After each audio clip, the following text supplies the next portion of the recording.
Hello student, आप लोग कैसे हैं। आशा करते हैं आप लोग अच्छे होंगे। तो स्वागत है आपका अपना YouTube channel success get point में। आज के इस वीडियो में हम 10वीं कक्षा के साइंस के कुछ सब्जेक्टिव क्वेश्चन बताने वाले हैं जो कि आपको बोर्ड एग्जाम के लिए काफ़ी महत्वपूर्ण रहेगा। तो इस वीडियो को शुरू से लास्ट तक देखते रहिए। चैनल पर नए तो चैनल को सब्सक्राइब कर ले और बेल आइकन को भी दबा दें ताकि आने वाली वीडियो सबसे पहले आप तक पहुँचे। शुरू करते देखते हैं क्वेश्चन को। क्वेश्चन में कहता है कि प्रकाश के परावर्तन के नियम को लिखें। प्रकाश के जो परावर्तन के नियम हैं उन्हें लिखें। तो आप लोग को मालूम होगा कि प्रकाश के परावर्तन के दो नियम होते हैं। कितने? ऑब्जेक्टिव क्वेश्चन में बहुत इंपॉर्टेंट है, ठीक है। तो आप लोग इसे भी याद रखिएगा। सबसे पहले आपको जानकारी होनी चाहिए, प्रकाश के परावर्तन के जो है दो नियम होते हैं। कितने नियम होते हैं? तो दो। पहला नियम, प्रकाश का परावर्तन का जो पहला नियम है, कहता है आपतित किरण, परावर्तित किरण तथा आपतन बिंदु पर खींचा गया लंब, ठीक है, वो क्या है, अविलंब, तीनों एक ही तल में होते हैं। अब देखिए, जैसे ये प्रकाश का परावर्तन है, ठीक है, और ये आपतित किरण है और ये परावर्तित किरण है, ठीक है, और बीच में जो लंब खींचा जाता है, ठीक है, आपतन बिंदु पर, ये आपतन बिंदु है, ठीक है, खींचा गया लंब क्या है, तीनों एक ही तल पे होता है, ठीक है। पहला दूसरा नियम में कहता है कि आपतन कोण और परावर्तन कोण के बराबर होता है। आपतन कोण जो है परावर्तन कोण के बराबर होता है। जैसे ये आपको हो गया, ठीक है, ये आपतन कोण हो गया और ये परावर्तन कोण हो गया। ये इसको आई मान लो, इसको आर मान लो, ठीक है। दोनों क्या होता है, बराबर होता है। जैसे कोण आई बराबर कोण आर, बहुत इंपॉर्टेंट है, आप लोग याद रखिएगा। अगला क्वेश्चन है, कहता है हजामत बनाने के लिए किस तरह के दर्पण का प्रयोग किया जाता है और क्यों। वीवीआई क्वेश्चन है, ठीक है, आप लोग पढ़े होइएगा। अगर नहीं पढ़े तो इन्होंने नोट कर लीजिए, ठीक है, वीडियो को पॉज करके। हजामत बनाने के लिए जो है किस तरह के दर्पण का प्रयोग किया जाता है, उपयोग किया जाता है और क्यों। तो चलिए इसका उत्तर देखते हैं। हजामत बनाने के लिए अवतल दर्पण का प्रयोग किया जाता है, ठीक है, इसको याद रखिएगा, बहुत इंपॉर्टेंट है ऑब्जेक्टिव के लिए, ठीक है। बोला जाएगा कि हजामत बनाने के लिए कौन सा दर्पण का प्रयोग किया जाता है, तो ऑप्शन में अवतल दर्पण दिया जाएगा, ठीक है।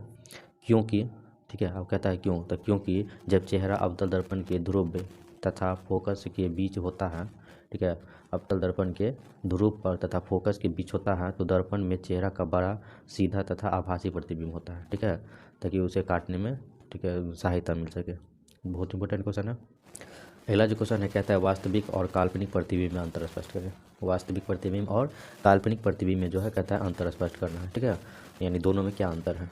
इसका उत्तर देखिए, बहुत ही वीवीआई क्वेश्चन, आप जो भी बता रहे हैं वीवीआई क्वेश्चन ही बता रहे हैं, ठीक है, क्योंकि एग्जाम नज़दीक आने वाला है। तो आप लोग को जो है जल्दी से जल्दी, ठीक है, कम से कम समय में अच्छी से अच्छी तैयारी हो जाए, ठीक है। तो आप लोग इन्हें नोट कर लीजिएगा। अगर पढ़े हैं तो ठीक है, पढ़े हैं तो उनको रट लीजिए, अगर नहीं पढ़े हैं तो उनको नोट कर लीजिए, ठीक है, और उसके बाद रटिए। तो इसका उत्तर कहता है वास्तविक और काल्पनिक प्रतिबिंब में निम्न अंतर है। क्या अंतर है? निम्न अंतर है, मतलब बहुत सारे अंतर हैं।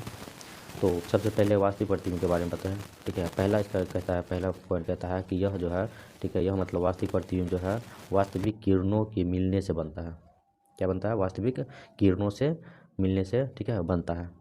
दूसरा पॉइंट कहता है यह हमेशा वस्तु की अपेक्षा उल्टा होता है। वस्तु की जो अपेक्षा होती है वो उल्टा होती है। और तीसरा पॉइंट है इसे पर्दे पर प्राप्त किया जा सकता है, ठीक है। आप इन्हें याद रखिए तो ये ऑटोमेटिक याद हो जाएगा, ठीक है। अब देखिए कैसे। तो काल्पनिक प्रतिबिंब कहता है काल्पनिक प्रतिबिंब जो है काल्पनिक किरणों के मिलने से बनता है। इसमें वास्तविक था तो वास्तविक किरणों से, इसमें काल्पनिक है तो काल्पनिक किरणों से, ठीक है। याद करने का बहुत आसान तरीका है, आप लोग याद रखिए। अब देखिए दूसरा पॉइंट में कहता है यह हमेशा वस्तु की अपेक्षा सीधा होता है। इसमें उल्टा होता है, इसमें सीधा होता है, याद हो जाएगा। तीसरा है, कहता है इसे पर्दे पर प्राप्त नहीं किया जा सकता है। उसमें प्राप्त किया, वास्तविक में प्राप्त किया जा सकता है, ठीक है, लेकिन काल्पनिक में प्राप्त नहीं किया जा सकता। बहुत ही साधारण भाषा में आप लोग को बता रहे हैं, ठीक है, आप लोग इन्हें याद रखिएगा। अगला क्वेश्चन है, कहता है अवतल, उत्तल एवं समतल दर्पण के दो दो उपयोगों को लिखिए। देखिए कितना इंपॉर्टेंट क्वेश्चन, ठीक है। अगर आप लोग कोचिंग पढ़ रहे हैं, ऑफलाइन कोचिंग पढ़ रहे हैं तो ध्यान दीजिएगा, ठीक है। ये क्वेश्चन अवश्य अवश्य ही पढ़े होइएगा, ठीक है, क्योंकि बहुत इंपॉर्टेंट है। हर टीचर बताते हैं ये इंपॉर्टेंट क्वेश्चन है, ठीक है, क्योंकि 2 नंबरी में और ऑब्जेक्टिव दोनों में आते रहता है। तो देखिए यहाँ इसका उत्तर क्या कहता है। सबसे पहले एक बार और समझिए कि अवतल दर्पण, ठीक है, उत्तल दर्पण और समतल दर्पण, यानी तीनों दर्पण का जो है दो दो उपयोग लिखना है, ठीक है। हम साथ में बता रहे हैं, आप लोग को जो है या तो किसी दो या एक का दे देगा, ठीक है, या तो अवतल दर्पण का दे देगा, दो दो उपयोग लिखिए, दो उपयोग लिखिए, या उत्तल का दे देगा या समतल का दे देगा, ठीक है। हम तीनों एक ही में बता देते हैं ताकि समझ में आ जाए। अब देखिए सबसे पहले अवतल दर्पण के दो उपयोग। तो अवतल दर्पण के पहले दो उपयोग क्या है, तो इसे पहले ही बताए थे, ठीक है। अवतल दर्पण में सबसे पहले क्या होता है, दाढ़ी बनाने में अवतल दर्पण का उपयोग करते हैं। दूसरा, डॉक्टरी जांच में अवतल दर्पण का उपयोग करते हैं, बहुत ही साधारण भाषा में, ठीक है, ताकि आप लोग देखिए और याद हो जाए। पहला उत्तल दर्पण के दो उपयोग। क्या है? उत्तल दर्पण के अब दो उपयोग। तो उत्तल दर्पण के दो उपयोग में क्या है, तो पहला है साइड मिरर के रूप में, पहला क्या है, साइड मिरर के रूप में, दूसरा है सड़क बत्ती के परावर्तक सतह में, सड़क बत्ती के परावर्तक सतह, सड़क पर जो लगा रहता है, ठीक है। और समतल दर्पण के दो उपयोग में क्या कहता है कि पहला जो उपयोग है वो सोलर कुकर के परावर्तक सतह पर, सोलर कुकर के परावर्तक सतह पर इस समतल दर्पण का उपयोग किया जाता है। दूसरा जो है ऐनक के रूप में, जो हम लोग जो घर में देखते हैं आईना, ठीक है, उसके रूप में समतल दर्पण का उपयोग करते हैं, ठीक है। बहुत इंपॉर्टेंट है, आप लोग याद रखिएगा।